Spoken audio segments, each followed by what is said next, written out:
Hello, this is Mark Ellis, the trusted real estate advisor in Pasadena, California, with a quick tip on credit. Sometimes I see middle income earners and even high income earners that have some poor credit history in their past, and it's challenging for them to get the financing that they want for a primary residence or maybe rental income property. And they ask me, should I pay someone to fix my credit scores, credit repair?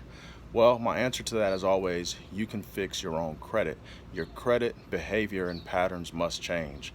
Even if you can pay someone to boost your scores quickly, if your patterns don't change, your scores will slide down again, making it challenging for you to qualify.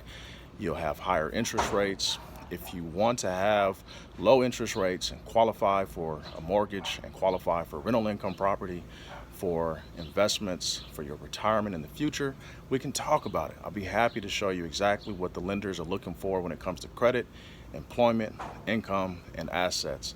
All right, thank you for your time. I'll talk to you soon.